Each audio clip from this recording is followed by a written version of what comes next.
ಅಖಿಲಾಂಡ ಕೋಟಿ ಬ್ರಹ್ಮಾಂಡ ನಾಯಕ ರಾಜಾದಿರಾಜ ಯೋಗಿರಾಜ ಪರಬ್ರಹ್ಮ ಶ್ರೀ ಸಚ್ಚಿದಾನಂದ ಸದ್ಗುರು ಸಾಯಿನಾಥ್ ಮಹಾರಾಜ್ ಕಿ ಜೈ. ಗುರುವಿನ ಪಾದಾರವಿಂದಗಳಿಗೆ ವಂದಿಸುತ್ತಾ ನಮಸ್ತೆ ಸ್ನೇಹಿತರೆ, ಹೇಗಿದ್ದೀರಾ? ತುಂಬ ಚೆನ್ನಾಗಿದ್ದೀರಾ? ಗುರುವಿನ ಆಶೀರ್ವಾದ ಮಾರ್ಗದರ್ಶನ ಸಕಾಲಕ್ಕೆ ನಿಮಗೆ ಸಿಗ್ತಾ ಇದೆ. ಹಾಗೆ ನೀವು ನಂಬಿರುವ ದೇವತೆಗಳ ಆಶೀರ್ವಾದ ಒಂದು ಕಾಣದ ಕೈಗಳ ರೀತಿಯಲ್ಲಿ ನಿಮಗೆ ಸಹಾಯ ಕೂಡ ಮಾಡ್ತಾ ಇದೆ. ಹಾಗೆ ನಿಮ್ಮ ತಂದೆ ತಾಯಿಯ ಬ್ಲೆಸ್ಸಿಂಗ್ ಕೂಡ ನಿಮ್ಮನ್ನು ರಕ್ಷಣೆ ಮಾಡ್ತಾ ಇದೆ. ಅದೇ ರೀತಿಯ ಒಂದು ಆಶೀರ್ವಾದದೊಂದಿಗೆ ನೀವು ಸಮೃದ್ಧರಾಗಿದ್ದೀರಾ, ನಿಮ್ಮ ಜೀವನ ಸುರಕ್ಷಿತವಾಗಿದೆ, ಹಾಗೆ ಸದಾ ಇರಲಿ ಅಂತ ಹೇಳಿ ನಾನು ಕೂಡ ಪ್ರಾರ್ಥನೆಯನ್ನು ಮಾಡ್ತಾ ಇವತ್ತಿನ ರೀಡಿಂಗ್ ಶುರು ಮಾಡ್ತಾ ಇದ್ದೀನಿ. ಸ್ನೇಹಿತರೆ, ಮೊದಲನೇದಾಗಿ ಗ್ರ್ಯಾಟಿಟ್ಯೂಡ್ ಬಂದಿದೆ. ನಾನು ಇದ್ರ ಬಗ್ಗೆ ಒಂದು ವಿಡಿಯೋನ ಮಾಡಿದ್ದೀನಿ. ಸಾಕಷ್ಟು ವಿಡಿಯೋಗಳಲ್ಲಿ ಗ್ರ್ಯಾಟಿಟ್ಯೂಡ್ ಬಗ್ಗೆ ನಾನು ತಿಳಿಸಿದ್ದೀನಿ. ಮತ್ತು ಅದೇ ಮೆಸೇಜ್ ಮೊದಲನೇದಾಗಿ ನಿಮಗೆ ಕನೆಕ್ಟ್ ಆಗ್ತಾ ಇದೆ ಅಂದರೆ ಈ ಸಮಯದಲ್ಲಿ ನೀವು ಒಬ್ಬರಲ್ಲ, ದೇವರು, ಗುರುಗಳು, ಪೂರ್ವಜರು ಮತ್ತು ಒಳ್ಳೆಯ ಸ್ನೇಹಿತರು ನಿಮ್ಮ ಜೊತೆ ಇದ್ದಾರೆ. ನಿಮ್ಮ ಪರಿಶ್ರಮವನ್ನು ಯಾರೋ ಗಮನಿಸ್ತಾ ಇದ್ದಾರೆ. ಶೀಘ್ರದಲ್ಲೇ ಮೆಚ್ಚುಗೆ ಅಥವಾ ಅವಕಾಶ ಸಿಗಬಹುದು. ಕೃತಜ್ಞತೆ ಇಟ್ಟರೆ ಇನ್ನಷ್ಟು ಆಶೀರ್ವಾದಗಳು ಬರ್ತವೆ. ಅಂದರೆ ನಿಮ್ಗೇನು ಸಿಕ್ಕಿದೆಯೋ ಅದ್ರ ಬಗ್ಗೆ ಕೃತಜ್ಞತೆ ಇರಬೇಕು. ಒಂದು ಒಳ್ಳೆಯ ವಿದ್ಯೆ ಸಿಕ್ಕಿದೆಯಾ, ಆ ವಿದ್ಯಾಭ್ಯಾಸಕ್ಕೆ ಯಾರೆಲ್ಲ ಕಾರಣರಾಗಿದ್ದಾರೋ ಅವರಿಗೊಂದು ಕೃತಜ್ಞತೆ ಸಲ್ಲಿಸೋದಾಗಿರ್ಬೋದು. ಇಲ್ಲ ಒಂದು ಉತ್ತಮವಾದ ಒಂದು ಅವಕಾಶಕ್ಕಾಗಿ ಕಾಯ್ತಾ ಇದ್ದಾರೆ, ಅದಕ್ಕೆ ಯಾರೆಲ್ಲ ನಿಮಗೆ ಸಹಾಯ ಮಾಡ್ತಿದ್ದಾರೋ ಅವರಿಗೊಂದು ಕೃತಜ್ಞತೆ ಆಗಿರ್ಬೋದು. ಒಟ್ಟಾರೆಯಾಗಿ ನಿಮ್ಮ ಜೀವನದಲ್ಲಿ ನೀವು ಏನೊಂದು ಒಳ್ಳೆಯದನ್ನು ಪಡ್ಕೊಂಡಿದ್ದೀರೋ ಅದಕ್ಕೆ ಯಾರೆಲ್ಲ ಕಾರಣರಾಗಿದ್ದಾರೋ, ಯಾವೆಲ್ಲ ವಿಚಾರಗಳು ಕಾರಣವಾಗಿದ್ದಾವೋ ಅವುಗಳಿಗೆ ನೀವು ಕೃತಜ್ಞತೆಯನ್ನು ಸಲ್ಲಿಸಬೇಕು. ಒಂದು ಪ್ರಾಣಿಯಾಗಿದೆಯೋ, ಒಂದು ಪಕ್ಷಿಯಾಗಿದೆಯೋ, ಒಬ್ಬ ಮನುಷ್ಯ ಆಗಿದ್ದಾನೋ, ಈ ಪ್ರಕೃತಿ ನಿಮಗೆ ಸಹಾಯ ಮಾಡಿದೆಯೋ, ಒಟ್ಟಾರೆಯಾಗಿ ಎಲ್ಲದಕ್ಕೂ ನೀವು ದಿನನಿತ್ಯ ಒಂದು ಕೃತಜ್ಞತೆಯನ್ನು ಸಲ್ಲಿಸಬೇಕು ಅನ್ನೋ ರೀತಿಯಲ್ಲಿ ಇಲ್ಲಿ ಬರ್ತಾಯಿದೆ. ಅದು ಮತ್ತಷ್ಟು ನಿಮ್ಮ ಜೀವನದಲ್ಲಿ ಒಳ್ಳೆಯದನ್ನು ತುಂಬಿಸುತ್ತೆ, ತಂದುಕೊಡುತ್ತೆ, ಆಕರ್ಷಣೆ ಮಾಡಿಕೊಡುತ್ತೆ. ಅದೇ ರೀತಿಯ ವ್ಯಕ್ತಿತ್ವ, ಸ್ವಭಾವ ಈಗ ನಿಮ್ಮದಾಗಿದೆ. ನಿಧಾನವಾಗಿ ಕೃತಜ್ಞತೆ ಏನು ಅನ್ನೋದನ್ನು ನೀವು ಅರ್ಥ ಮಾಡ್ಕೊಂಡಿದ್ದೀರಾ. ಅದರ ಪ್ರಕಾರ ಕೆಲವು ನಿರ್ಧಾರಗಳನ್ನು ತಗೊಂಡಿದ್ದೀರಾ. ಅದಕ್ಕೆ ತಕ್ಕ ಹಾಗೆ ನಿಮ್ಮ ಜೀವನದಲ್ಲಿ ಒಳ್ಳೆಯ ಪ್ರತಿಫಲಗಳು ತುಂಬ್ತಾ ಇದ್ದಾವೆ. ಅದಕ್ಕೆ ವಿರುದ್ಧವಾಗಿ ನಿಮ್ಮ ಜೀವನದಲ್ಲಿ ಕೆಲವು ದ್ವೇಷ ಆಗಿರ್ಬೋದು, ವಂಚನೆ ಆಗಿರ್ಬೋದು, ಮೋಸ ಆಗಿರ್ಬೋದು, ಇವುಗಳ ವಿರುದ್ಧ ನೀವೇನಾದರೂ ಷಡ್ಯಂತ್ರ ಮಾಡುವ ಅವಶ್ಯಕತೆ ಏನಿಲ್ಲ.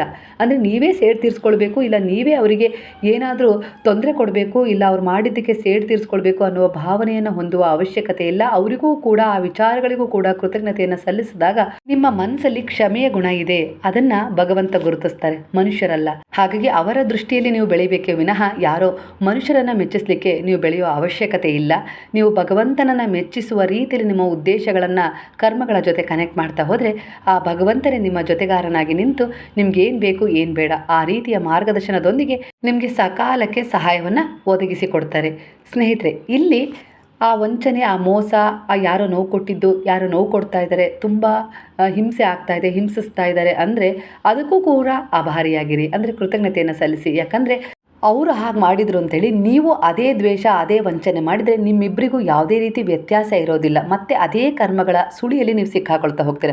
ಅದರ ವಿರುದ್ಧವಾಗಿ ನೀವು ನಡ್ಕೊಳ್ಳೋಕೆ ಶುರು ಮಾಡಿದರೆ, ಯಾರೋ ವಂಚನೆ ಮಾಡ್ತಿದ್ದಾರೆ, ಮೋಸ ಮಾಡ್ತಿದ್ದಾರೆ, ನಿಮಗೆ ನಂಬಿಕೆಗೆ ದ್ರೋಹ ಮಾಡಿದರು ಅಂದರೆ ಅದರಿಂದ ನೀವು ಕೆಲವಷ್ಟು ಪಾಠಗಳನ್ನು ಕಲಿತು ಬದಲಾವಣೆಯನ್ನು ಪಡ್ಕೊಂಡಿದ್ದೀರಾ, ಒಂದು ತಿರುವನ್ನು ಕಂಡುಕೊಂಡಿದ್ದೀರಾ, ಮುಂದೆ ಹೋಗಿದ್ದೀರಾ ಸಾಕಷ್ಟು.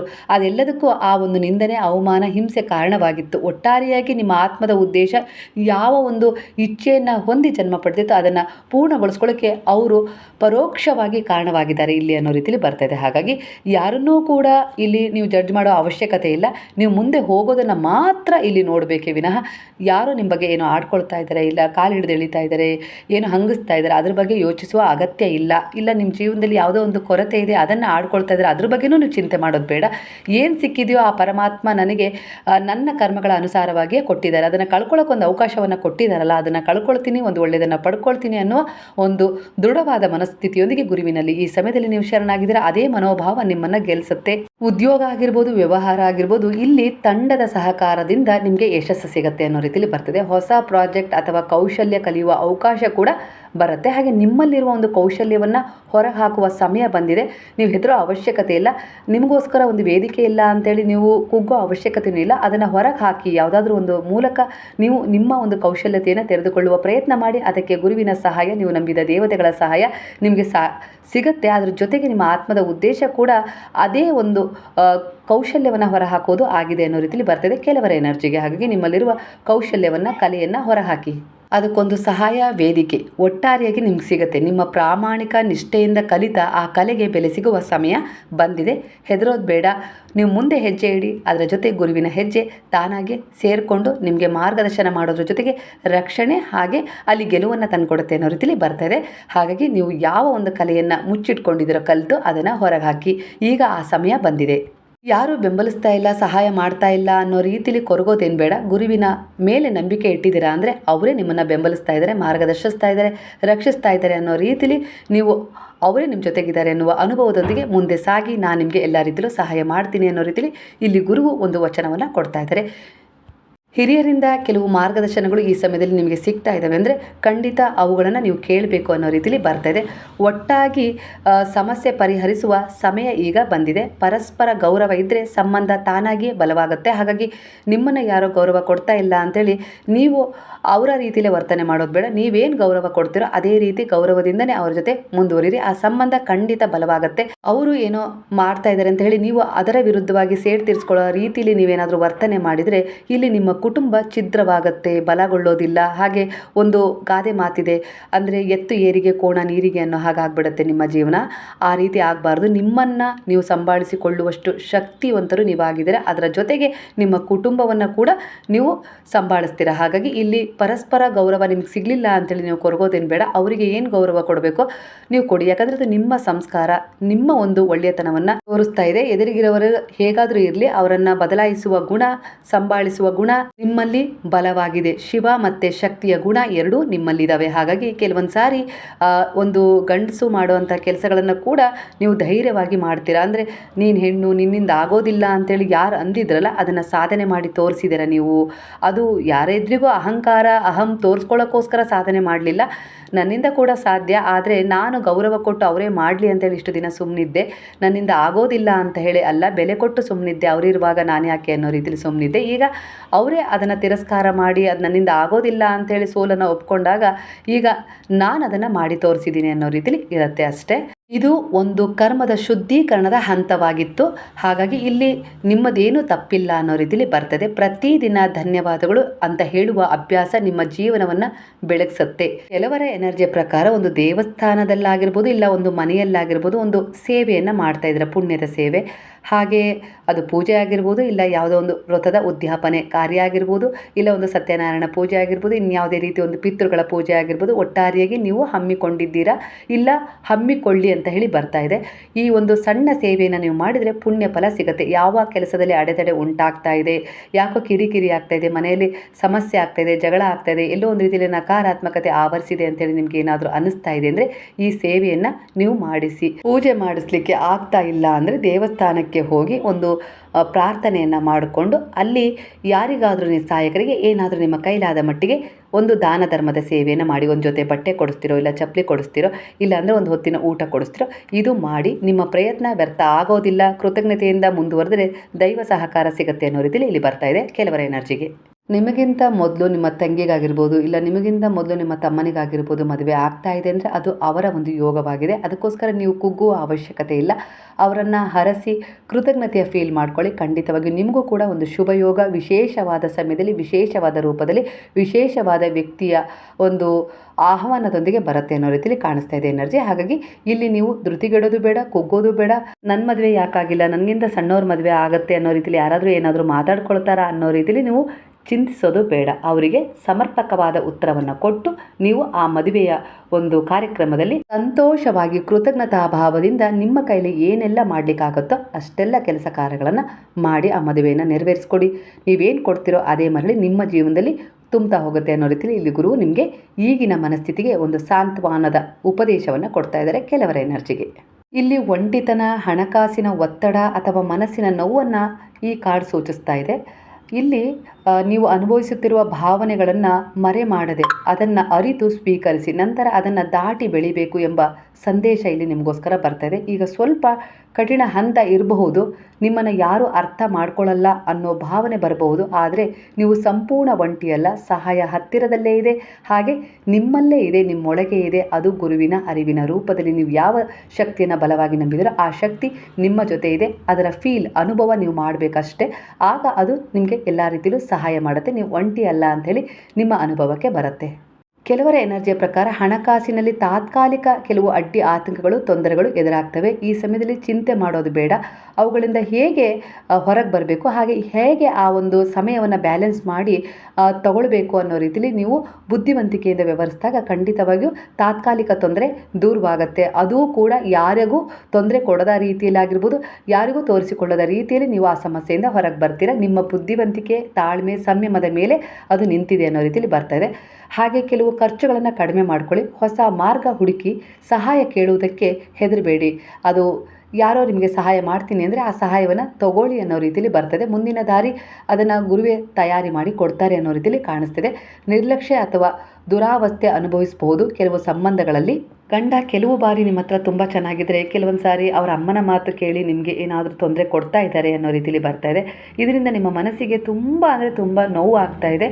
ಆದರೂ ಕೂಡ ಎಲ್ಲೋ ಒಂದು ರೀತಿಯಲ್ಲಿ ಎಲ್ಲದನ್ನು ಸರಿಪಡಿಸ್ಕೊಂಡು ಹೊಂದಾಣಿಕೆ ಮಾಡ್ಕೊಂಡು ಹೋಗೋಣ ಅನ್ನೋ ರೀತಿಯಲ್ಲಿ ಬಲವಾದ ಸಂಯಮದೊಂದಿಗೆ ಮುಂದೆ ಹೋಗ್ತಿದ್ರೆ, ಆದರೆ ಈ ಕಾಲ ಸ್ಥಿರವಾಗಿ ನಿಲ್ಲೋದಿಲ್ಲ. ಅತಿ ಬೇಗನೆ ನಿಮ್ಮ ಜೀವನದಲ್ಲಿ ಆ ಒಂದು ಬ್ಲಾಕೇಜ್ ಎನರ್ಜಿ ರಿಮೂವ್ ಆಗುತ್ತೆ. ಅದು ಯಾವ ರೀತಿ ಅಂತ ಹೇಳಿ ಆ ಭಗವಂತನೇ ಇಲ್ಲಿ ನಿರ್ಧಾರ ಮಾಡ್ತಾರೆ. ಹಾಗಾಗಿ ಅವರ ಶರಣದಲ್ಲೇ ನೀವಿದ್ದೀರಾ ಅಂದರೆ ಯಾವುದಕ್ಕೂ ಹೆದರೋ ಅವಶ್ಯಕತೆ ಇಲ್ಲ. ನೀವು ಯಾರಿಂದ ನಿರ್ಲಕ್ಷ್ಯ ಅನುಭವಿಸ್ತಾ ಇದ್ರೋ, ಯಾರಿಂದ ಈ ದುರಾವಸ್ಥೆ ಅನುಭವಿಸ್ತಿದ್ರೋ ಅವ್ರು ದೂರ ಆಗ್ಬೋದು, ಇಲ್ಲ ಅವರು ಬದಲಾಗ್ಬೋದು ಅನ್ನೋ ರೀತಿಯಲ್ಲಿ ಕಾಣಿಸ್ತಾ ಇದೆ. ನಿಮ್ಮ ಒಂದು ನಿಷ್ಠೆ, ಪ್ರಾಮಾಣಿಕ ಪ್ರಯತ್ನ ನಿಮ್ಮನ್ನು ಉಳಿಸುತ್ತೆ. ಅಂದರೆ ಧರ್ಮವನ್ನು ನೀವೆಲ್ಲೋ ಒಂದು ರೀತಿಯಲ್ಲಿ ರಕ್ಷಿಸಿದ್ರಿ, ಆ ಧರ್ಮ ನಿಮ್ಮನ್ನು ಈ ಸಮಯದಲ್ಲಿ ರಕ್ಷಿಸುತ್ತೆ.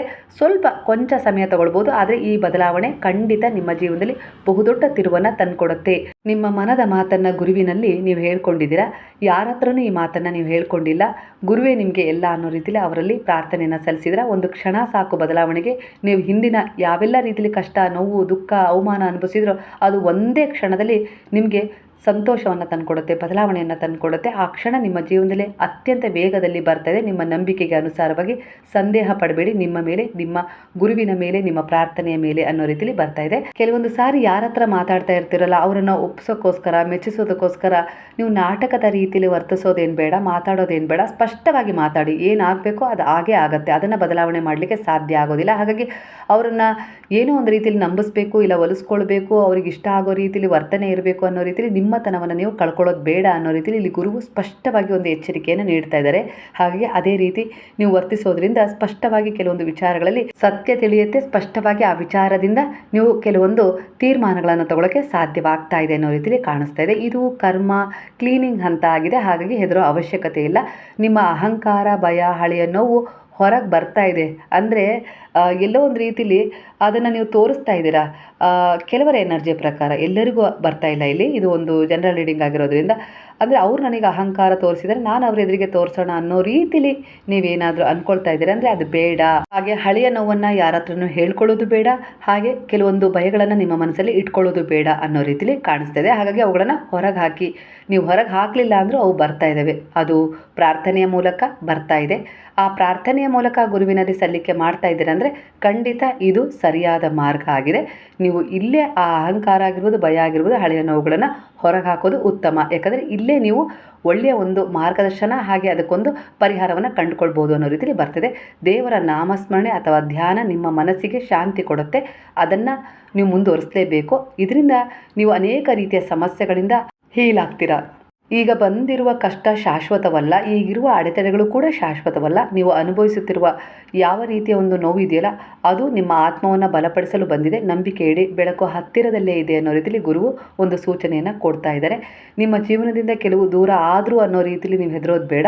ಅದಕ್ಕೂ ಕೂಡ ಒಂದು ಕಾರಣವಾಗಿತ್ತು. ಯಾರು ನಿಮ್ಮ ಜೀವನಕ್ಕೆ ಹತ್ತಿರವಾದರೂ ಅವ್ರು ಯಾಕೆ ಬಂದರು, ಅದರಿಂದ ಹೀಗಾಯಿತು ಅನ್ನೋ ರೀತಿಯಲ್ಲಿ ಯೋಚಿಸೋದು ಬೇಡ. ಅದರಿಂದನೂ ಕೂಡ ಸಾಕಷ್ಟು ಪಾಠವನ್ನು ಕಲ್ತಿದ್ರೆ ಹೇಗೆ ಬದುಕಬೇಕು, ನಿಮ್ಮತನವನ್ನು ಹೇಗೆ ಉಳಿಸ್ಕೊಳ್ಬೇಕು, ನಿಮಗೆ ಆ ವ್ಯಕ್ತಿ ಆಗಿರ್ಬೋದು, ಆ ವಿಚಾರ ಆಗಿರ್ಬೋದು ಸಾಕಷ್ಟು ಪಾಠ ಕಲಿಸೋದ್ರ ಜೊತೆಗೆ ಸಾಕಷ್ಟು ಬದಲಾವಣೆಯನ್ನು ತಂದಿದೆ. ಇದು ನಡೀಲೇಬೇಕಾಗಿತ್ತು. ಹಾಗಾಗಿ ಆ ವ್ಯಕ್ತಿ ಬೇಗನೆ ನಿಮ್ಮ ಜೀವನದಲ್ಲಿ ಬಂದರು. ಎಷ್ಟು ವೇಗವಾಗಿ ಆ ವ್ಯಕ್ತಿ ನಿಮ್ಮ ಜೀವನದಲ್ಲಿ ಬಂದರೂ ಅಷ್ಟು ವೇಗವಾಗಿ ನೀವು ಕೆಲವು ಪಾಠಗಳನ್ನು ಅರ್ಥ ಮಾಡಿಕೊಂಡು ಅದರಿಂದ ನನಗೆ ತುಂಬ ತೊಂದರೆ ಆಗುತ್ತೆ, ಮುಂದಿನ ಭವಿಷ್ಯ ಸುರಕ್ಷಿತವಾಗಿಲ್ಲ ಅನ್ನೋ ರೀತಿಯಲ್ಲಿ ನೀವು ಮನಗಂಡು ಆ ಒಂದು ವಿಚಾರದಿಂದ ಹೊರಗೆ ಬಂದಿದ್ದಾರೆ. ಇದು ನಿಮ್ಮ ಬಲವಾದ ನಿರ್ಧಾರ ಏನಿದೆಯಲ್ಲ, ಇದು ತುಂಬ ಒಳ್ಳೆಯ ನಿರ್ಧಾರ ಅನ್ನೋ ರೀತಿಯಲ್ಲಿ ಬರ್ತದೆ. ಗುರುವಿನ ಒಂದು ಸಾನ್ನಿಧ್ಯದಲ್ಲಿ ಶರಣದಲ್ಲಿ ಇದ್ದಿದ್ದರಿಂದಲೇ ಈ ತೀರ್ಮಾನ ತಗೊಳ್ಳೋಕ್ಕೆ ಸಾಧ್ಯವಾಗಿದ್ದು. ಯಾಕಂದರೆ ನಿಮ್ಮ ಜೀವನದಲ್ಲಿ ಆ ಪಾಠ ನಿಮಗೆ ಸಿಗಬೇಕಾಗಿತ್ತು. ಯಾಕಂದರೆ ಅದು ನಿಮ್ಮ ಹಿಂದಿನ ಜನ್ಮದ ಒಂದು ಕರ್ಮವನ್ನು ಸೂಚಿಸ್ತಾ ಇತ್ತು. ಹಾಗಾಗಿ ಆ ವ್ಯಕ್ತಿ ನಿಮ್ಮ ಜೀವನದಲ್ಲಿ ಬಂದಿದ್ದರು. 3 ತಿಂಗಳಿದ್ರೋ 6 ತಿಂಗಳಿದ್ರೋ ವರ್ಷ ಇದ್ದರು, ಒಟ್ಟಾರೆಯಾಗಿ ಅವರು ಕರ್ಮದ ಪ್ರಕಾರ ನಿಮ್ಮ ಜೀವನದಲ್ಲಿ ಅಷ್ಟೇ ಸಮಯ ಇರಬೇಕಾಗಿತ್ತು. ಹಾಗಾಗಿ ಬಂದರು, ಅವರಿಂದ ಕೆಲವು ಸಹಾಯ ಸಿಕ್ತು, ಹಾಗೆ ಕೆಲವು ಪಾಠಗಳನ್ನೂ ಕೂಡ ಕಲಿಸಿದ್ರು. ಜೀವನ ಅಂದರೆ ಏನು ಅಂತೇಳಿ ಈಗ ಅರ್ಥ ಮಾಡಿಕೊಂಡು ಸರಳವಾಗಿದ್ದರೂ ಪರವಾಗಿಲ್ಲ, ನೆಮ್ಮದಿಯಾಗಿರಬೇಕು ಅನ್ನೋ ರೀತಿಯಲ್ಲಿ ನಿಮ್ಮ ಜೀವನವನ್ನು ನೀವು ಸುಧಾರಿಸ್ಕೊಳ್ಳೋಕ್ಕೆ ಕಾರಣವಾಗಿದ್ದು ಆ ಗುರುವಿನ ಆಶೀರ್ವಾದ ಅನ್ನೋ ರೀತಿಯಲ್ಲಿ ಬರ್ತದೆ. ಒಟ್ಟಾರೆಯಾಗಿ ಆ ಒಂದು ನೆಗೆಟಿವ್ ಕರ್ಮದಿಂದ ನೀವು ಹೊರಗೆ ಬಂದ್ರಿ. ಈ ತಿಂಗಳಲ್ಲಿ ಯಾರದ್ದಾದರೂ ಮಾತು ಅಥವಾ ಘಟನೆ ನಿಮಗೆ ನೋವನ್ನು ತಂದಿರಬಹುದು. ಅವರನ್ನು ಕ್ಷಮಿಸಿಬಿಡಿ. ಆ ಎನರ್ಜಿಯಿಂದ ನೀವು ಹೊರಗೆ ಬರಲೇಬೇಕು. ಆದರೆ ಇದು ಕರ್ಮ ಕ್ಲಿಯರಿಂಗ್ ಹಂತ ಆಗಿದೆ. ಈ ನೋವು ನಿಮ್ಮನ್ನು ಬಲಪಡಿಸಲು ಬಂದಿದೆ, ಕುಗ್ಗಿಸಲು ಅಲ್ಲ. ಅದನ್ನು ಅರ್ಥ ಮಾಡ್ಕೊಳ್ಳಿ. ಮೌನವಾಗಿರಿ, ಸಂಯಮದಿಂದ ವರ್ತಿಸಿ, ಡಿಸ್ಟರ್ಬ್ ಆಗಬೇಡಿ. ಇದು ತಾತ್ಕಾಲಿಕ. ನಿಮ್ಮ ಪ್ರಯತ್ನ ದೇವರ ದೃಷ್ಟಿಯಲ್ಲಿದೆ. ಅದು ಓದುವ ವಿಚಾರದಲ್ಲಾಗಿರ್ಬೋದು, ಇಲ್ಲ ವ್ಯಾಪಾರದ ವಿಚಾರದಲ್ಲಾಗಿರ್ಬೋದು, ಮದುವೆ, ಸಂತಾನ, ಇನ್ಯಾವ ರೀತಿಯ ಒಂದು ಕನಸನ್ನು ಕಟ್ಕೊಂಡಿದ್ರೋ ಆ ಪ್ರಯತ್ನಗಳು ನಿಷ್ಠೆಯಿಂದ ಮುಂದುವರಿತಾ ಇದ್ದಾವೆ. ಅದಕ್ಕೆ ಯಾವೆಲ್ಲ ರೀತಿಯಲ್ಲೂ ನಿಮ್ಮಿಂದ ಎಷ್ಟು ಸಾಧ್ಯನೋ ಅಷ್ಟು ಪ್ರಾಮಾಣಿಕ ಪ್ರಯತ್ನವನ್ನು ಮಾಡಿದಿರ. ದೇವರ ದೃಷ್ಟಿಯಲ್ಲಿ ಆ ಪ್ರಯತ್ನಗಳ ಒಂದು ಪಟ್ಟಿ ಇದೆ. ಖಂಡಿತವಾಗಿ ನಿಮ್ಮ ಕೆಲಸ, ನಿಮ್ಮ ಪರಿಶ್ರಮ ವ್ಯರ್ಥ ಆಗೋದಿಲ್ಲ. ಸರಿಯಾದ ಸಮಯದಲ್ಲಿ ಸರಿಯಾದ ಜನರು ನಿಮ್ಮ ಜೀವನಕ್ಕೆ ಬರ್ತಾರೆ, ಸಹಾಯ ಮಾಡ್ತಾರೆ ಅನ್ನೋ ರೀತಿಯಲ್ಲಿ ಇಲ್ಲಿ ಎನರ್ಜಿ ಕನೆಕ್ಟ್ ಆಗ್ತಿದೆ. ಅದನ್ನೇ ನೀವು ಮ್ಯಾನಿಫೆಸ್ಟ್ ಮಾಡಿ. ನಿಮ್ಮ ಜೀವನದಲ್ಲಿ ಒಂದು ದೈವಿಕ ಸಮಯ ಶುರುವಾಗಿದೆ. ಎಲ್ಲಕ್ಕಿಂತ ಶ್ರೇಷ್ಠವಾದ ಸಮಯ ಇದಾಗಿದೆ. ಯಾಕಂದರೆ ನೀವೀಗ ಆಧ್ಯಾತ್ಮಿಕ ಪಯಣದಲ್ಲಿ ಸಾಗ್ತಾ ಇದ್ದೀರಾ. ನೀವು ಸತ್ಯ ಯಾವುದು, ಸುಳ್ಳು ಯಾವುದು ಅನ್ನೋದನ್ನು ಅರ್ಥ ಮಾಡ್ಕೊಂಡಿದ್ದೀರಾ. ಇಲ್ಲಿ ಕರ್ಮವೇ ಎಲ್ಲ ರೀತಿಯಲ್ಲೂ ನಮಗೆ ಸತಾಯಿಸೋದು ಅನ್ನೋ ರೀತಿಯಲ್ಲಿ ಅರ್ಥ ಮಾಡ್ಕೊಂಡಿದ್ದೀರಾ. ಅಂದರೆ ಯಾವ ರೀತಿ ಅಂದರೆ, ನಾವು ಯಾವ ರೀತಿ ಕರ್ಮ ಮಾಡ್ತೀವೋ ದಿನನಿತ್ಯ ಅದು ನಾಳೆಯ ಫಲವಾಗಿ ಸಿಗುತ್ತೆ ಅನ್ನುವ ಕೆಲವು ವಾಸ್ತವ ಸತ್ಯಗಳನ್ನು ನೀವು ಅರ್ಥ ಮಾಡಿಕೊಂಡು ಕರ್ಮ ಮಾಡುವ ಅಭ್ಯಾಸವನ್ನು ಮಾಡ್ಕೊಂಡಿರೋದ್ರಿಂದ ಎಲ್ಲಕ್ಕಿಂತ ಶ್ರೇಷ್ಠವಾದ ಸಮಯ ಇದು ನಿಮ್ಮ ಪಾಲಿಗಾಗಿದೆ. ನೀವೀಗ ಕಾಯುತ್ತಿರುವ ವಿಷಯ ಲವ್ ಆಗಿರ್ಬೋದು, ಇಲ್ಲ ಒಂದು ಕೆಲಸ ಆಗಿರ್ಬೋದು, ಹಣದ ವಿಚಾರದಲ್ಲಾಗಿರ್ಬೋದು, ಅದು ನಿಮ್ಮ ಸಮಯ ಬಂದಾಗ ತಪ್ಪದೆ ನಿಮಗೆ ಸಿಗುತ್ತೆ. ನಾನೇ ತಂದು ಕೊಡ್ತೀನಿ ನಿಮ್ಮ ಬಳಿಗೆ ಅನ್ನೋ ರೀತಿಯಲ್ಲಿ ಗುರುವಿನಿಂದ, ನೀವು ನಂಬಿದ ದೈವಶಕ್ತಿಗಳಿಂದ ಒಂದು ಸಂದೇಶ ನಿಮಗೆ ಸಿಗ್ತಾ ಇದೆ. ಸೂಚನೆಯು ಕೂಡ ಕೆಲವೊಂದು ಬಾರಿ ನಿಮಗಾಗಲೇ ಕನೆಕ್ಟ್ ಆಗಿದ್ದಾವೆ. ಮನಸ್ಸು ಸ್ವಲ್ಪ ಶಾಂತವಾಗಿರಲಿ, ಗುರುವಿನಲ್ಲಿ ದೃಢವಾದ ನಂಬಿಕೆ ಇರಲಿ. ನಿಮ್ಮದಾದದ್ದು ನಿಮಗೆ ತಪ್ಪದೆ ಸಿಗುತ್ತೆ. ದೇವರು ನಿಮ್ಮ ಪರವಾಗಿ ಕೆಲಸ ಮಾಡ್ತಾ ಇದ್ದಾರೆ ಅನ್ನೋ ರೀತಿಯಲ್ಲಿ ಬರ್ತಾ ಇದೆ. ಇಲ್ಲಿ ಯಾವ ರೀತಿ ಮೆಸೇಜ್ ಬರ್ತಾ ಇದೆ ಅಂದರೆ, ಸ್ವಾವಲಂಬನೆ, ಆತ್ಮಮೌಲ್ಯ ಮತ್ತು ದೈವ ಆಶೀರ್ವಾದದ ಸಂಕೇತ. ನಿಮ್ಮ ಜೀವನದ ಉದ್ದೇಶವನ್ನು ಇಲ್ಲಿ ಗುರುತಿಸ್ತಾ ಇದೆ. ಯಾವ ರೀತಿ ಅಂದರೆ, ನೀವು ಲೈಟ್ ವರ್ಕರ್ ಅಂದರೆ ಈ ಒಂದು ನಿಮ್ಮ ಸುತ್ತಮುತ್ತ ಇರುವ ಪರಿಸರಕ್ಕಾಗಿರ್ಬೋದು, ನಿಮ್ಮವರಿಗಾಗಿರ್ಬೋದು, ನಿಮ್ಮ ಕುಟುಂಬಕ್ಕಾಗಿರ್ಬೋದು, ನಿಮ್ಮನ್ನು ನಂಬಿದವರಿಗಾಗಿರ್ಬೋದು, ನಿಮ್ಮ ಸ್ನೇಹಿತರಿಗಾಗಿರ್ಬೋದು, ನೀವು ಶಾಂತಿ ಮತ್ತು ಹೀಲಿಂಗ್ ನೀಡುವ ಆತ್ಮವಾಗಿದ್ದೀರಾ. ಅವರಿಗೆ ಒಂದು ಭರವಸೆ ನೀಡ್ತೀರಾ. ಅವರು ನಂಬಿಕೆ ಕಳ್ಕೊಂಡಾಗ ಅವ್ರ ಜೊತೆ ನಿಂತು ಸಹಾಯ ಮಾಡ್ತೀರಾ. ನಿಮಗೆ ಏನಾಗುತ್ತೋ ಒಟ್ಟಾರೆಯಾಗಿ ಅವರಿಗೆ ಒಂದು ಒಳ್ಳೆಯದನ್ನು ಮಾಡುವ ಗುಣ ನಿಮ್ಮಲ್ಲಿ ಇದೆ. ನೀವು ಎಲ್ಲಿಗೆ ಹೋದರೂ ಅಲ್ಲಿ ಶಾಂತಿ, ಸೌಮ್ಯತೆ ಮತ್ತು ಧೈರ್ಯ ಹರಡುತ್ತೆ. ಅಂತಹ ವ್ಯಕ್ತಿತ್ವ ನಿಮ್ಮದಾಗಿದೆ. ನಿಮ್ಮ ಮಾತುಗಳನ್ನು ಕೇಳಲಿಕ್ಕೆ ಅಂತೇಳಿ ಅವರು ಹಾತೊರಿತಾರೆ, ಬಯಸ್ತಾರೆ. ಯಾಕಂದರೆ ನಿಮ್ಮ ಜೊತೆ ಮಾತನಾಡಿದರೆ ಅವ್ರಿಗೆಲ್ಲೋ ಒಂದು ರೀತಿಯಲ್ಲಿ ಶಾಂತಿ, ನೆಮ್ಮದಿ ಸಿಗ್ತಾ ಇದೆ. ಕೂಗೋಗಿರ್ತಾರೆ, ಭರವಸೆ ಕಳ್ಕೊಂಡು ಹೋಗಿರ್ತಾರೆ, ಇನ್ನೇನು ಆಗೋದೇ ಇಲ್ಲ ಅನ್ನೋ ಸಂದರ್ಭದಲ್ಲಿ ನಿಮ್ಮ ಮಾತು, ನಿಮ್ಮ ಧೈರ್ಯ ಅವ್ರಿಗೆ ಎಲ್ಲೋ ಒಂದು ರೀತಿಲಿ ಮತ್ತೆ ನಾಳೆ ನಾನು ಬದುಕಬೇಕು ಅನ್ನೋ ರೀತಿಲಿ ಭರವಸೆಯನ್ನು ಕೊಡ್ತಾ ಇದೆ. ಅಲ್ಲಿಗೆ ನೀವು ಒಂದು ಲೈಟ್ ವರ್ಕರ್. ಈ ಒಂದು ಸಮಾಜಕ್ಕಾಗಿರ್ಬೋದು, ಈ ಒಂದು ನಿಮ್ಮ ಸುತ್ತಮುತ್ತ ಇರುವ ಪರಿಸರಕ್ಕಾಗಿರ್ಬೋದು ಅನ್ನೋ ರೀತಿಯಲ್ಲಿ ಬರ್ತದೆ. ನಿಮ್ಮ ಮಾತು, ನಿಮ್ಮ ಪ್ರಾರ್ಥನೆ, ನಿಮ್ಮ ಹೃದಯದ ಶಕ್ತಿ ಇತರರ ಜೀವನದಲ್ಲಿ ಬದಲಾವಣೆ ಖಂಡಿತ ತರುತ್ತೆ. ಯಾಕಂದರೆ ನಿಮ್ಮದು ಅಷ್ಟೊಂದು ಪವಿತ್ರವಾದ ಆತ್ಮ, ಶುದ್ಧವಾದ ಆತ್ಮ. ಹಾಗಾಗಿ ನೀವು ಯಾರಿಗಾದರೂ ಏನಾದರೂ ಒಳ್ಳೆಯ ಸಮಾಧಾನ ಮಾಡಿದರೆ, ಅವರ ಪರವಾಗಿ ಒಂದು ಪ್ರಾರ್ಥನೆಯನ್ನು ಮಾಡಿದರೆ, ನಿಮ್ಮ ಹೃದಯದ ಶಕ್ತಿ ಇತರರ ಜೀವನದಲ್ಲಿ ಖಂಡಿತ ಬದಲಾವಣೆಯನ್ನು ತರ್ತಾ ಇದೆ. ಹಾಗಾಗಿ ನಿಮ್ಮ ಯಾವುದೇ ರೀತಿಯ ಒಂದು ಸಂಬಂಧ, ತಮ್ಮ ಆಗಿರ್ಬೋದು, ತಂಗಿ ಆಗಿರ್ಬೋದು, ಅಪ್ಪಂಗೆ ಒಳ್ಳೆಯದಾಗಲಿ, ಅಮ್ಮನ ಆರೋಗ್ಯ ಸುಧಾರಿಸ್ಲಿ, ಇಲ್ಲ ನನ್ನ ಮಗಳಿಗೆ ಒಂದು ಮಗುವಾಗಲಿ, ಈ ರೀತಿಯಾಗಿ ನೀವು ಯಾವೆಲ್ಲ ರೀತಿಯಲ್ಲಿ ದಿನನಿತ್ಯ ಒಂದು ಪ್ರಾರ್ಥನೆ ಮಾಡ್ತಿರೋ, ಮಾತಾಡ್ತಾ ಇದ್ದೀರೋ, ಆ ಶಬ್ದಗಳ ತರಂಗ ಅವರ ಬಳಿ ಹೋಗ್ತಾ ಇದ್ದಾವೆ ಊರ್ಜೆಗಳ ಮೂಲಕ. ಖಂಡಿತ ಅವರ ಜೀವನದಲ್ಲಿ ಬದಲಾವಣೆ ತಂದೇ ತರ್ತದೆ. ಹಾಗಾಗಿ ನಂಬಿಕೆ ಕಳ್ಕೊಳ್ಳೋದು ಬೇಡ. ಯಾವುದೇ ಕಾರಣಕ್ಕೂ ಯಾರಿಗೆ ಒಳ್ಳೆಯದಾಗಬೇಕು ಅಂತೇಳಿ ಬಯಸ್ತಾ ಇದ್ದೀರೋ, ಯಾವೆಲ್ಲ ರೀತಿಯಲ್ಲಿ ಅವರ ಪರವಾಗಿ ಒಂದು ಪ್ರಾರ್ಥನೆಯನ್ನು ಮಾಡ್ತಾ ಇದ್ದೀರೋ, ಹಾಗಾಗಿ ಅವರ ವಿರುದ್ಧವಾಗಿ ನೀವು ಯಾವುದೇ ಕಾರಣಕ್ಕೂ ನಕಾರಾತ್ಮಕವಾಗಿ ಒಂದು ಕ್ಷಣವೂ ಕೂಡ ಚಿಂತಿಸಬೇಡಿ. ಯಾಕಂದರೆ ನಿಮ್ಮ ಪ್ರಾರ್ಥನೆ ಈಗ ಒಂದು ಕೆಲಸ ಮಾಡ್ತಾ ಇದೆ. ಅದರ ಬಗ್ಗೆ ನೀವೇನಾದರೂ ಸ್ವಲ್ಪ ನೆಗೆಟಿವ್ ಆಗಿ ವಿಚಾರ ಮಾಡಿದರೆ ಅಲ್ಲಿ ಅಡೆತಡೆ ಉಂಟಾಗುತ್ತೆ, ಬ್ಲಾಕೇಜ್ಗಳು ಉಂಟಾಗ್ತವೆ ಅನ್ನೋ ರೀತಿಯಲ್ಲಿ. ಅಂದರೆ ನಿಮ್ಮ ಪ್ರಾರ್ಥನೆಯ ಶಕ್ತಿ ಅವರನ್ನು ಎಲ್ಲ ರೀತಿಯಲ್ಲೂ ಸಂಭಾಳಿಸುತ್ತೆ, ಅವ್ರಿಗೆ ಏನು ಬೇಕೋ ಅದನ್ನು ಬದಲಾವಣೆ ಮಾಡಿ ಕೊಡುತ್ತೆ. ಆದರೆ ಎಲ್ಲಾದರೂ ಒಂದು ಸಂದೇಹ ನೀವು ಪಟ್ಟಿದ್ದೇ ಆದರೆ ಅಲ್ಲಿ ಮತ್ತೆ ಬ್ಲಾಕೇಜ್ಗಳು, ಅಡ್ಡಿ ಆತಂಕಗಳು ಉಂಟಾಗಿ ನಿಮ್ಮ ಆಶೀರ್ವಾದದ ಫಲ ತಡೆಯುತ್ತೆ. ಸಿಗಲ್ಲ ಅಂತಲ್ಲ, ವ್ಯರ್ಥನೂ ಆಗೋದಿಲ್ಲ ಅದು, ಆದರೆ ಮತ್ತೊಮ್ಮೆ ಅದು ನವೀಕರಿಸಲ್ಪಟ್ಟು ಸಿಗಲಿಕ್ಕೆ ಶುರುವಾಗುತ್ತೆ. ಹಾಗಾಗಿ ಇಲ್ಲಿ ಆ ರೀತಿ ತಪ್ಪನ್ನು ಮಾಡಬೇಡಿ. ನೀವು ಯಾರ ಬಗ್ಗೆ ಒಂದು ಪಾಸಿಟಿವ್ ಆಗಿ ನಂಬಿಕೆ ಇಟ್ಟು ಪ್ರಾರ್ಥನೆ ಮಾಡ್ತಾ ಇದ್ದೀರಲ್ಲ, ಅವ್ರಿಗೆ ಒಳ್ಳೆಯದಾಗಲಿ ಅಂತೇಳಿ, ಅದು ನಿಮ್ಮ ಮಕ್ಕಳಿಗಾಗಿರ್ಬೋದು, ಗಂಡನಿಗಾಗಿರ್ಬೋದು, ಯಾವುದೇ ರೀತಿ ಒಂದು ಸಂಬಂಧವನ್ನು, ಪ್ರೀತಿಯನ್ನು ಸರಿಪಡಿಸ್ಕೊಳ್ಳೋಕ್ಕಾಗಿರ್ಬೋದು, ಆ ಎನರ್ಜಿ ಅವ್ರಿಗೆ ಹೋಗಿ ತಲುಪ್ತಾ ಇದೆ. ಅವರಲ್ಲೂ ಕೂಡ ನಿಮ್ಮ ಬಗ್ಗೆ ಈಗ ಒಂದು ಕುತೂಹಲ ಮೂಡಿದೆ. ಹಾಗೆ ನಿಮ್ಮ ಕಾಳಜಿ, ನಿಮ್ಮ ಪ್ರೇಮದ ಬಗ್ಗೆ ಅವರು ಚರ್ಚಿಸ್ತಾ ಇದ್ದಾರೆ. ಮನಸ್ಸೊಳಗೆ ಅವ್ರ ಬಗ್ಗೆ ಅವರಿಗೆ ಅವ್ರು ಹೇಳ್ಕೊಳ್ತಾ ಇದ್ದಾರೆ. ನೀವು ಅವರಿಗೆ ಸರಿಯಾದ ಜೋಡಿ, ಸರಿಯಾದ ವ್ಯಕ್ತಿತ್ವ, ಇಲ್ಲ ಸರಿಯಾದ ರೀತಿಯಲ್ಲಿ ಅವರಿಗೋಸ್ಕರ ನೀವು ಪ್ರೇ ಮಾಡ್ತಾ ಇದ್ದೀರಿ. ಯಾವ ರೀತಿ ಸಂಬಂಧನಾದರೂ ಆಗಿರ್ಬೋದು, ಇಲ್ಲಿ ತಂದೆ, ತಾಯಿ, ಅಕ್ಕ, ಅಣ್ಣ, ಪ್ರೇಮಿ, ಯಾವ ರೀತಿ ಸಂಬಂಧನಾದರೂ ತಗೊಳುತ್ತೆ. ಹಾಗಾಗಿ ಇಲ್ಲಿ ಅವರು ನಿಮ್ಮ ಬಗ್ಗೆ ಈಗ ವಿಚಾರ ಮಾಡ್ತಾ ಇದ್ದಾರೆ. ಕ್ರಮೇಣವಾಗಿ ನಿಮ್ಮ ಒಂದು ಪ್ರಾರ್ಥನೆ ಅವರನ್ನು ಬದಲಾಯಿಸಿ ಸಂಭಾಳಿಸುತ್ತೆ. ಹಾಗೆ ಅವರು ಮತ್ತೆ ಧೃತಿಗೆಡೋದಿಲ್ಲ, ಸರಿಯಾದ ನಿರ್ಧಾರವನ್ನು ತಗೊಂಡು ನಿಮ್ಮ ಬೆಲೆಯನ್ನು ಗುರುತಿಸಿ ಮರಳುತ್ತಾರೆ. ಹಾಗೆ ಏನೀಗ ಒಂದು ಅವ್ಯವಸ್ಥೆ ಆಗಿತ್ತಲ್ಲ, ಅದನ್ನು ಸರಿಪಡಿಸ್ಕೊಳ್ಳುವ ನಿಟ್ಟಿನಲ್ಲಿ ಅವರು ತುಂಬ ಪ್ರಯತ್ನ ಪಡ್ತಾರೆ. ಎಲ್ಲೋ ಒಂದು ರೀತಿಯಲ್ಲಿ ಸಣ್ಣದಾಗಿ ಈಗೋ ಕೂಡ ಅವರಲ್ಲಿ ಇದೆ ಅನ್ನೋ ರೀತಿಯಲ್ಲಿ ಕಾಣಿಸ್ತಾ ಇದೆ. ನಾನು ಯಾಕೆ ಹೋಗಲಿ, ಅವರೇ ಮಾತಾಡಲಿ, ಅವರೇ ಬರಲಿ ಅನ್ನೋ ರೀತಿಲೂ ಕೂಡ ಇದೆ. ಆದರೆ ಕ್ರಮೇಣವಾಗಿ ನಾನೇ ಹೋಗಬೇಕು, ಅವರದ್ದೇನೂ ತಪ್ಪಿಲ್ಲ ಅನ್ನೋ ರೀತಿಯಲ್ಲಿ, ಯಾಕಂದರೆ ನಿಮ್ಮಲ್ಲಿ ಆ ಈಗೋ ಕಾಣ್ತಾ ಇಲ್ಲ, ನಿಮಗೆ ಅವ್ರು ಬೇಕು ಅನ್ನೋ ರೀತಿಯಲ್ಲಿ ನೀವು ಪ್ರಾರ್ಥನೆಯನ್ನು ಮಾಡ್ತಾ ಇದ್ದೀರಾ ಹಗಲು ಇರುಳು. ಅದು ಯಾವುದೇ ರೀತಿಯಲ್ಲೇ ಆಗಿರ್ಬೋದು, ಆ ಒಂದು ವಿಚಾರ ಆಗಿರ್ಬೋದು, ಇಲ್ಲ ಆ ವ್ಯಕ್ತಿಯ ವಿಚಾರದಲ್ಲೇ ಆಗಿರ್ಬೋದು.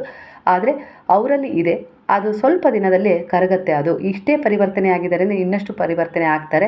ನೀವು ಸ್ವಲ್ಪ ಸಂಯಮದಿಂದ, ತಾಳ್ಮೆಯಿಂದ ಇರಿ. ಹಾಗೆ ಗುರುವಿನ ಶರಣದಲ್ಲಿ ನಿಮ್ಮನ್ನು ನೀವು ದೃಢವಾಗಿಸ್ಕೊಳ್ತಾ ಉಪದೇಶಗಳೊಂದಿಗೆ ನೀವು ಮುಂದುವರಿತಾ ಹೋಗಿ. ನಿಮ್ಮ ಕೆಲಸದೊಂದಿಗೆ, ನಿಮ್ಮ ಕೆಲಸ ಕಾರ್ಯಗಳನ್ನು ಬಿಟ್ಟು ನೀವು ಧ್ಯಾನಕ್ಕೆ ಶರಣಾಗಿ ಪೂಜೆ ಮಾಡಿ, ಪ್ರಾಣಿಗಳಿಗೆ, ಪ್ರಕೃತಿಗೆ ಕನೆಕ್ಟ್ ಆಗಿ ಅಂತಲ್ಲ, ಜನರಿಗೆ ಸಹಾಯ ಮಾಡಿ ಅಂತ ಅಲ್ಲ, ನಿಮ್ಮ ಕೆಲಸ ಕಾರ್ಯಗಳ ನಡುವೆ ಸ್ವಲ್ಪ ಸಮಯ ತಗೊಂಡು ನೀವು ಪ್ರಾಣಿಗಳಿಗೆ, ಪ್ರಕೃತಿಗೆ, ಹಾಗೆ ಜನರಿಗೆ ಸಹಾಯ ಮಾಡುವ ಕಾರ್ಯ ನಿಮ್ಮ ಧರ್ಮವಾಗಿರುತ್ತೆ. ಧರ್ಮ ನಿಮ್ಮನ್ನು ರಕ್ಷಣೆ ಮಾಡುತ್ತೆ ಅನ್ನೋ ರೀತಿಯಲ್ಲಿ ಕಾಣಿಸ್ತದೆ. ಹಾಗಾಗಿ ಅದನ್ನು ನಿಮ್ಮ ಜೀವನದ ಒಂದು ಭಾಗವಾಗಿಸಿ ನೋಡಿ. ನಿಮ್ಮ ಜೀವನ ಚಮತ್ಕಾರದ ರೀತಿಯಲ್ಲಿ ಅದ್ಭುತವಾದ ಪರಿವರ್ತನೆಯನ್ನು ತಗೊಳುತ್ತೆ. ಧ್ಯಾನ ಮಾಡಿ, ಪ್ರಾರ್ಥನೆ ಮಾಡಿ, ಹೀಲಿಂಗ್ ಆಗ್ತಾ ಹೋಗ್ತೀರಾ. ಹಾಗೆ ಆಧ್ಯಾತ್ಮಿಕ ಸೇವೆ ನಿಮಗೆ ತುಂಬ ಒಳ್ಳೆಯದು ಅನ್ನೋ ರೀತಿಯಲ್ಲಿ ಕಾಣಿಸ್ತಿದೆ. ನಿಮ್ಮ ಔರ ಶಕ್ತಿಯುತವಾಗಿದೆ. ಅದನ್ನು ನಕಾರಾತ್ಮಕ ಜನರಿಂದ ಕಾಪಾಡ್ಕೊಳ್ಳಿ. ಹಾಗಾಗಿ ಯಾರೆಲ್ಲ ಬಂದು ನಿಮ್ಮ ಎದುರಿಗೆ ನಕಾರಾತ್ಮಕವಾಗಿ ನಿನ್ನಿಂದ ಏನೂ ಆಗೋದಿಲ್ಲ, ಅದು ಹೀಗೆ, ಇದು ಹೀಗೆ ಏನೇನೋ ಮಾತಾಡ್ತಾರಲ್ಲ, ಅಂಥ ಜನರಿಂದ ನೀವು ಸ್ವಲ್ಪ ದೂರವಾಗೇ ಇರಬೇಕು. ಇಲ್ಲಾಂದರೆ ನಿಮ್ಮ ಔರ ಈಗ ಶಕ್ತಿಯುತವಾಗಿದೆ. ಅವರ ನಕಾರಾತ್ಮಕತೆಯಿಂದ ಏನಾದರೂ ಅದರಲ್ಲಿ ಸ್ವಲ್ಪ ಸಂದೇಹ ನಿಮ್ಮಲ್ಲಿ ಮೂಡ್ತಾ ಬಂದರೂ ನಿಮ್ಮ ಔರ ಮತ್ತೆ ಶಕ್ತಿಯನ್ನು ಕಳ್ಕೊಳ್ಳುತ್ತೆ. ಹಾಗಾಗಿ ಈಗ ನೀವು ಸಂಪಾದನೆ ಮಾಡಿದಿರ ಗುರುವಿನ ಶರಣದಲ್ಲಿ, ಒಳ್ಳೆಯ ಕೆಲಸಗಳನ್ನು ಮಾಡಿ, ಒಳ್ಳೆಯ ವ್ಯಕ್ತಿತ್ವದೊಂದಿಗೆ, ಮನುಷ್ಯತ್ವ, ಮಾನವೀಯತೆ, ಪ್ರಕೃತಿಯ ಸೇವೆ, ದಾನ, ಧರ್ಮ, ಇವುಗಳಿಂದ ನಿಮ್ಮ ಔರ ತುಂಬ ಶಕ್ತಿಯುತವಾಗಿದೆ. ಅದನ್ನು ಹೀಗೆ ಕಾಪಾಡ್ಕೊಳ್ಳಿ ಅನ್ನೋ ರೀತಿಯಲ್ಲಿ ಬರ್ತಾ ಇದೆ ಮೆಸೇಜ್. ನೀವು ಸಾಮಾನ್ಯ ಆತ್ಮ ಅಲ್ಲವೇ ಅಲ್ಲ. ನಿಮ್ಮ ಜೀವನದ ಉದ್ದೇಶ ಇತರರಿಗೆ ಬೆಳಕು ತೋರಿಸುವುದು. ನಿಮ್ಮ ಪರಿಶ್ರಮ ಮತ್ತು ಶುದ್ಧ ಹೃದಯದಿಂದ ಸಮೃದ್ಧಿ ಮತ್ತು ಶಾಂತಿ ನಿಮಗೆ ಬಂದೇ ಬರುತ್ತೆ. ನೀವೇನು ಕೊಡ್ತಾ ಹೋಗ್ತಿರೋ ಇನ್ನೊಬ್ಬರಿಗೆ ಬೆಳಕನ್ನು, ಯಾವೆಲ್ಲ ರೀತಿಯಲ್ಲಿ ಭರವಸೆ ತುಂಬ್ತಾ ಹೋಗ್ತಿರೋ, ಅವ್ರು ಏನೇ ಮಾಡಿರಲಿ ನೀವು ಆ ಉದ್ದೇಶವನ್ನು ಮರೆತು ಕ್ಷಮಿಸಿ ಅವ್ರಿಗೆ ಒಳ್ಳೆಯದಾಗಲಿ ಅಂತೇಳಿ ಬಯಸ್ತಾ ಇದ್ದೀರೋ, ಸಹಾಯ ಮಾಡ್ತಾ ಇದ್ದೀರೋ, ಅದು ಸಮೃದ್ಧಿಯ ರೂಪದಲ್ಲಿ ಮತ್ತೊಮ್ಮೆ 10 ಪಟ್ಟು ಹೆಚ್ಚಾಗಿ ನಿಮ್ಮ ಬಳಿ ಬರುತ್ತೆ. ಅವ್ರಿಗೆ ಎಷ್ಟೇ ನಕಾರಾತ್ಮಕತೆ ಬೀರಿದರೂ ಕೂಡ ನೀವು ಅವರಿಗೆ ಒಳ್ಳೆಯದನ್ನೇ ಬಯಸಿದ್ರಿ ಅಂದರೆ ಖಂಡಿತವಾಗಿಯೂ ಅದು ನಿಮಗೆ 10 ಪಟ್ಟು ಒಳ್ಳೆಯದನ್ನೇ ಕೊಡುತ್ತೆ, ನೀಡುತ್ತೆ ಅನ್ನೋ ರೀತಿಯಲ್ಲಿ ಬರ್ತದೆ. ಆದಷ್ಟು ಕೆಲವು ನಕಾರಾತ್ಮಕತೆಯಿಂದ ಮಾತನಾಡುವ ಜನರನ್ನು ಇಗ್ನೋರ್ ಮಾಡಿ ಅನ್ನೋ ರೀತಿಯಲ್ಲಿ ಕೂಡ ಬರ್ತದೆ. ಯಾಕಂದರೆ ಮನಸ್ಸು ಎಲ್ಲ ಸಮಯದಲ್ಲೂ ಒಂದೇ ರೀತಿ ಇರೋದಿಲ್ಲ. ಯಾವಾಗಲಾದರೂ ನಿಮ್ಮ ಮನಸ್ಸು ವೀಕ್ ಆಗಿದ್ದಾಗ, ದುರ್ಬಲತೆಗೆ ಜಾರಿದಾಗ ಅವರ ಒಂದು ನಕಾರಾತ್ಮಕ ಪ್ರಭಾವ ನಿಮ್ಮ ಮೇಲೆ ಬೀರುವ ಸಾಧ್ಯತೆ ಹೆಚ್ಚಿದೆ ಅನ್ನೋ ರೀತಿಯಲ್ಲಿ ಬರ್ತದೆ. ಹಾಗಾಗಿ ಮುನ್ನೆಚ್ಚರಿಕೆಯಿಂದ ನೀವು ಅವರನ್ನು ಇಗ್ನೋರ್ ಮಾಡೋದೇ ಒಳ್ಳೆಯದು. ನಿಮ್ಮ ಮೇಲೆ ದೈವ ಕೃಪೆ ತುಂಬ ಇದೆ. ಗುರುಗಳು, ಪೂರ್ವಜರು ಮತ್ತು ದೈವಶಕ್ತಿಗಳು ನಿಮ್ಮನ್ನು ಕಾಪಾಡ್ತಾ ಇದ್ದಾರೆ. ನೀವು ಅನುಭವಿಸಿದ ಕಷ್ಟಗಳಿಗೆ ಈಗ ಆಶೀರ್ವಾದದ ಫಲ ಬರ್ತಾ ಇದೆ. ನಿಮ್ಮ ಹೃದಯ ಶುದ್ಧವಾಗಿದೆ. ದೈವ ಕೃಪೆ ಸದಾ ನಿಮ್ಮ ಜೊತೆ ಇದೆ ಅನ್ನೋ ರೀತಿಯಲ್ಲಿ ಕಾಣಿಸ್ತಿದೆ. ಪ್ರತಿದಿನ ಧನ್ಯವಾದ ಹೇಳುವ ಅಭ್ಯಾಸವನ್ನು ಇಟ್ಕೊಳ್ಳಿ. ಕಷ್ಟದಲ್ಲೂ ಧನ್ಯವಾದ ಹೇಳಿದರೆ ಕರ್ಮ ಕ್ಲೀನಿಂಗ್ ವೇಗವಾಗುತ್ತೆ ಅನ್ನೋ ರೀತಿಯಲ್ಲಿ ಗುರುವು ಸೂಚನೆಯನ್ನು ಕೊಡ್ತಾಯಿದ್ದಾರೆ. ಕೃತಜ್ಞತೆ ನಿಮ್ಮ ವೈಬ್ರೇಷನ್ ಹೆಚ್ಚಿಸಿ ಹೆಚ್ಚು ಸಮೃದ್ಧಿಯನ್ನು ತರಿಸುತ್ತೆ ಅನ್ನೋ ರೀತಿಯಲ್ಲಿ ಕಾಣಿಸ್ತಾ ಇದೆ. ಧನ್ಯವಾದ ಎಂದರೆ ನಿಮ್ಮ ಜೀವನದಲ್ಲಿ ಇನ್ನಷ್ಟು ಒಳ್ಳೆಯವುಗಳನ್ನು ಆಕರ್ಷಣೆ ಮಾಡಿಕೊಳ್ಳೋದು, ಇದರ ಅರ್ಥ ಅದೇ ಆಗಿದೆ ಅನ್ನೋ ರೀತಿಯಲ್ಲಿ ಕಾಣಿಸ್ತಾ ಇದೆ. ಹೃದಯಪೂರ್ವಕವಾಗಿ ನಮ್ರತೆಯಿಂದ ನೀವು ಯಾವ ರೀತಿ ಒಂದು ಪ್ರಾರ್ಥನೆಯನ್ನು ಭಕ್ತಿಯಿಂದ ಮಾಡ್ಕೊಳ್ತಾ ಇದ್ದೀರೋ ಖಂಡಿತವಾಗಿಯೂ ಅದರ ಫಲ ಶತಸಿದ್ಧ ಅನ್ನೋ ರೀತಿಯಲ್ಲಿ ಗುರುವು ಹೇಳ್ತಾ ಇದ್ದಾರೆ. ಅಹಂಕಾರವನ್ನು ಬಿಟ್ಬಿಡಿ, ನಿಜವಾದ ಭಾವನೆಯಿಂದ ದೇವರನ್ನು ಸಂಪರ್ಕಿಸುವುದನ್ನು ಅಭ್ಯಾಸ ಮಾಡ್ಕೊಳ್ಳಿ. ಹೃದಯ ಕರಗಿದಾಗ ದೈವದ ಬಾಗಿಲು ತಾನಾಗಿಯೇ ತೆರೆದುಕೊಳ್ಳುತ್ತೆ. ನಿಮ್ಮ ಪ್ರಾರ್ಥನೆ ಕೇವಲ ಮಾತಲ್ಲ, ಅದು ಹೃದಯದ ಕರುಗು ಆಗಿರಬೇಕು ಅನ್ನೋ ರೀತಿಲಿ, ಅಂದರೆ ದಯೆ, ಕರುಣೆ, ಪ್ರೇಮ, ಸೇವೆಯಿಂದ ತುಂಬಿರಬೇಕು ಅನ್ನೋ ರೀತಿಲಿ ಬಾಬಾ ನಿಮಗೆ ಸೂಚನೆಯನ್ನು ಕೊಡ್ತಾ ಇದ್ದಾರೆ. ಅವರ ಉಪದೇಶಂತೆ ನಿಮ್ಮ ಜೀವನದಲ್ಲಿ ಕೆಲವೊಂದು ವಿಚಾರಗಳನ್ನು ನೀವು ಅಳವಡಿಸ್ಕೊಂಡ್ರೆ ಖಂಡಿತವಾಗಿಯೂ ಆಶೀರ್ವಾದಗಳು ನಿಮ್ಮ ಸುತ್ತನೇ ಇರ್ತವೆ. ಕೃತಜ್ಞತೆಯಿಂದ ಬದುಕಿ, ಹೃದಯ ಕರಗುವ ಭಕ್ತಿಯಿಂದ ಪ್ರಾರ್ಥಿಸಿದರೆ ನಿಮ್ಮ ಜೀವನದಲ್ಲಿ ಅದ್ಭುತಗಳು ತಾನಾಗಿ ನಡೀಲಿಕ್ಕೆ ಶುರುವಾಗ್ತವೆ. ನೀವು ಏನು ಬಯಸ್ತಾ ಇದ್ದೀರೋ ಅದು ತಾನಾಗಿ ನಿಮ್ಮ ಕಡೆ ಆಕರ್ಷಣೆಯಾಗುತ್ತೆ. ಯಾವುದನ್ನು ಕಿತ್ಕೊಳ್ಬೇಕು ಅಂತ ಹೇಳಿ ಇಲ್ಲಿ ಭಗವಂತ ಬಯಸೋದಿಲ್ಲ. ಆ ಕರ್ಮಗಳ ಮೂಲಕ ನಿಮಗೆ ಕೆಲವು ಪಾಠಗಳನ್ನು ಕಲಿಸುವ ಮೂಲಕ ನಿಮ್ಮನ್ನು ತಿದ್ದುತ್ತಾರಷ್ಟೇ. ತಿದ್ದಿ ನಿಮ್ಗೇನು ಬೇಕೋ ಅದನ್ನು ಕೊಡಲಿಕ್ಕೆ ಆ ಭಗವಂತ ಇಚ್ಛಿಸೋದು. ಹೇಗೆ ನಿಮ್ಮ ಮಕ್ಕಳು ಏನಾದರೂ ತಪ್ಪು ಮಾಡಿದಾಗ ನೀವು ಹೇಗೆ ಅವರನ್ನು ತಿದ್ದಿ ಅವ್ರಿಗೆ ಬೇಕಾದದನ್ನು ಕೊಡಬೇಕು ಅಂತೇಳಿ ಬಯಸ್ತೀರೋ ಅದೇ ರೀತಿ ಇಲ್ಲಿ ಗುರುವಾಗಿರ್ಬೋದು, ನೀವು ನಂಬಿದ ದೈವಶಕ್ತಿಗಳಾಗಿರ್ಬೋದು, ನಿಮ್ಮನ್ನು ಕೆಲವು ಪಾಠಗಳನ್ನು ಕಲಿಸುವ ಮೂಲಕ ಕಷ್ಟ, ನಿಂದನೆ, ವಂಚನೆ ಈ ರೀತಿಯಾಗಿ ಯಾವುದ್ಯಾವುದೋ ಒಂದು ಪರಿಸ್ಥಿತಿಗೆ ಒಳಪಡಿಸುವ ಮೂಲಕ ನಿಮ್ಮನ್ನು ಗಟ್ಟಿಯಾಗಿಸ್ತಾರೆ. ಅದರಿಂದ ನೀವು ಏನು ಕಲಿತೀರಾ ಅದು ನಿಮ್ಮ ಮುಂದಿನ ಭವಿಷ್ಯವಾಗಿರುತ್ತೆ. ಅದರಿಂದ ಕೆಟ್ಟದನ್ನು ಕಲಿತೀರಾ, ಇಲ್ಲ ಆ ಪಾಠದಿಂದ ಒಳ್ಳೆಯದನ್ನು ಕಲಿತು ನೀವು ನಿಮ್ಮ ವ್ಯಕ್ತಿತ್ವವನ್ನು ರೂಪಿಸ್ಕೊಳ್ತೀರಾ, ಅದು ನಿಮ್ಮ ಸ್ವತಂತ್ರತೆಗೆ ಬಿಟ್ಟಿರುತ್ತೆ. ಇಲ್ಲಿ ಗುರುವು ನಿಮಗೆ ಹಂತವಾಗಿ ಮಾರ್ಗದರ್ಶನ ನೀಡ್ತಾನೆ ಇರ್ತಾರೆ. ಅದರ ಆಧಾರದ ಮೇಲೆ ನೀವು ಕೆಲವು ಪರಿವರ್ತನೆಗಳನ್ನು ತಗೊಂಡ್ರೆ ಖಂಡಿತವಾಗಿ ನಿಮ್ಮ ಜೀವನದಲ್ಲಿ ಸುಖ, ಶಾಂತಿ, ನೆಮ್ಮದಿ, ಸಮೃದ್ಧಿ ಮನೆ ಮಾಡುತ್ತೆ ಅನ್ನೋ ರೀತಿಯಲ್ಲಿ ಬರ್ತಾ ಇದೆ ಸ್ನೇಹಿತರೆ. ಇಲ್ಲಿ ಯಾರನ್ನೋ ಸೋಲಿಸಿ ಗೆಲ್ತೀನಿ ಅನ್ನೋದು ಸುಳ್ಳು. ನಿಮ್ಮನ್ನು ಸೋಲಿಸಿ ವಂಚನೆಯಿಂದ ಯಾರು ಗೆದ್ದಿದ್ದಾರೆ ಅಂದರೆ ಅದು ಸ್ಥಿರವಾದ ಗೆಲುವಲ್ಲ, ಅದು ಕ್ಷಣಿಕ ಮಾತ್ರ, ತಾತ್ಕಾಲಿಕ ಮಾತ್ರ. ಆದರೆ ಸ್ಥಿರವಾದ ಗೆಲುವು ನಿಮ್ಮನ್ನು ಒಂದು ಗೌರವಿತವಾದ ಸ್ಥಾನಕ್ಕೆ ನಿಲ್ಲಿಸುತ್ತೆ. ಅದಕ್ಕೆ ಆ ಭಗವಂತನ ಒಂದು ಆಶೀರ್ವಾದ, ದಿವ್ಯ ದೃಷ್ಟಿ ಕಾರಣವಾಗುತ್ತೆ ಅನ್ನೋ ರೀತಿಯಲ್ಲಿ ಬರ್ತದೆ. ಯಾಕಂದರೆ ಇಲ್ಲಿ ಯಾರೂ ನಿಮಗೆ ವಂಚನೆ ಮಾಡೋದನ್ನು ಗಮನಿಸದೆ ಅವರ ಗೆಲುವನ್ನು ಒಪ್ಕೊಂಡಿರ್ಬೋದು. ಆದರೆ ಭಗವಂತನ ದೃಷ್ಟಿಯಲ್ಲಿ ನೀವೇ ಗೆಲ್ಲಬೇಕಾಗಿತ್ತು, ಅವರು ವಂಚನೆಯಿಂದ ಸೋಲಿಸಿದ್ದಾರೆ ಅನ್ನೋ ರೀತಿಯಲ್ಲಿ ಒಂದು ವಿಚಾರ ಇರುತ್ತೆ. ಕಾರಣಾಂತರದಿಂದ ನಿಮಗೆ ಅಲ್ಲೇ ತೀರ್ಮಾನವನ್ನು ಸರಿಪಡಿಸ್ಬೋದಿತ್ತು ಆ ಗುರುವಾಗಿರ್ಬೋದು, ದೈವಶಕ್ತಿ ಆಗಿರ್ಬೋದು. ಆದರೆ ಅದು ಆಗಲೇಬೇಕಾಗಿತ್ತು. ಅದರಿಂದ ನೀವು ಪಾಠ ಕಲಿತೀರೋ, ಇಲ್ಲ ಗಟ್ಟಿ ಆಗ್ತಿರೋ, ಇಲ್ಲ ಇನ್ನೂ ವಿಶೇಷವಾದದ್ದನ್ನು ಕೊಡಬೇಕು ಅಂತೇಳಿ ಹಾಗೆ ಮಾಡಿದಾರೋ, ಇಲ್ಲ ಅವರಿಗೆ ಆ ಕ್ಷಣಿಕ ಗೆಲುವನ್ನು ಕೊಟ್ಟು ಏನಾದರೂ ಪಾಠ ಕಲಿಸ್ಬೇಕು ಅನ್ನೋ ರೀತಿಯಲ್ಲಿ ಮಾಡಿದಾರೋ, ಒಟ್ಟು ಅದು ಗುರುವಿನ ತೀರ್ಮಾನವಾಗಿರುತ್ತೆ, ಭಗವಂತನ ತೀರ್ಮಾನವಾಗಿರುತ್ತೆ. ಹಾಗಾಗಿ ನೀವು ಅವರ ತೀರ್ಮಾನದ ಮೇಲೆ ನಂಬಿಕೆ ಇಟ್ಟು ಮುಂದೆ ಹೋದಷ್ಟು ನಿಮ್ಮ ಜೀವನದಲ್ಲಿ ಅಭೂತಪೂರ್ಣವಾದ ಗೆಲುವು ನಿಮಗೆ ಸಿಗುತ್ತೆ ಅನ್ನೋ ರೀತಿಯಲ್ಲಿ ಕಾಣಿಸ್ತಾ ಇದೆ ಎನರ್ಜಿ. ಇವತ್ತಿನ ಈ ಒಂದು ಟ್ಯಾರೋಟ್ ರೀಡಿಂಗ್ನ ಮೆಸೇಜ್ ನಿಮ್ಮ ಜೀವನಕ್ಕೆ ಹತ್ತಿರವಾಗಿದ್ದರೆ ಸ್ನೇಹಿತರೆ ಸಾಯಿರಾಮ್ ಅಂತೇಳಿ ಕಮೆಂಟ್ ಮಾಡೋದನ್ನು ಮರಿಬೇಡಿ. ಹಾಗಾದರೆ ಇನ್ನೊಂದು ವಿಚಾರ, ಇದು ಜನರಲ್ ರೀಡಿಂಗ್ ಆಗಿರುತ್ತೆ, ಹಾಗೆ ಟೈಮ್ಲೆಸ್ ರೀಡಿಂಗ್ ಕೂಡ ಆಗಿರುತ್ತೆ. ಯಾವ ಸಮಯದ ಎನರ್ಜಿ ಪ್ರಕಾರ ನೀವು ಈ ರೀಡಿಂಗ್ನ ನೋಡ್ತಾ ಹೋಗ್ತೀರಿ, ಈ ಎನರ್ಜಿ ನಿಮ್ಮ ಎನರ್ಜಿಗೆ ಕನೆಕ್ಟ್ ಆಗುತ್ತೆ. ಅನೇಕ ರೀತಿಯ ಗೊಂದಲಗಳಿಗೆ ಉತ್ತರ ಸಿಗುವಂತೆ ಮಾಡೋದ್ರ ಜೊತೆಗೆ ನಿಮ್ಮನ್ನು ಹೀಲ್ ಕೂಡ ಮಾಡುತ್ತೆ. ಹಾಗೆ ಧೈರ್ಯ, ಆತ್ಮವಿಶ್ವಾಸವನ್ನು ತುಂಬಿಸುವುದರ ಜೊತೆಗೆ ನಿಮ್ಮನ್ನು ಮುಂದೆ ಕರ್ಕೊಂಡು ಹೋಗುತ್ತೆ ಒಂದು ಭರವಸೆಯೊಂದಿಗೆ. ಸ್ನೇಹಿತರೆ, ನಿಮ್ಮ ನಂಬಿಕೆಗೆ ಅನುಸಾರವಾಗಿ ನೀವು ಎನರ್ಜಿಗೆ ಕನೆಕ್ಟ್ ಆಗ್ತಾ ಹೋಗಬೇಕಾಗತ್ತೆ. ಹಾಗಾದರೆ ಈಗ ಎಲ್ಲರೂ ಸೇರಿ ಹೇಳುವ ಹರೇ ರಾಮ ರಾಮ ರಾಮ ಹರೇ ಹರೇ, ಹರೇ ಕೃಷ್ಣ ಕೃಷ್ಣ ಕೃಷ್ಣ ಹರೇ ಹರೇ, ಹರೇ ಸಾಯಿ ಸಾಯಿ ಹರೇ ಹರೇ, ಹರೇ ಬಾಬಾ ಬಾಬಾ ಬಾಬಾ ಹರೇ ಹರೇ, ಹರೇ ದತ್ತ ದತ್ತ ಹರೇ ಹರೇ.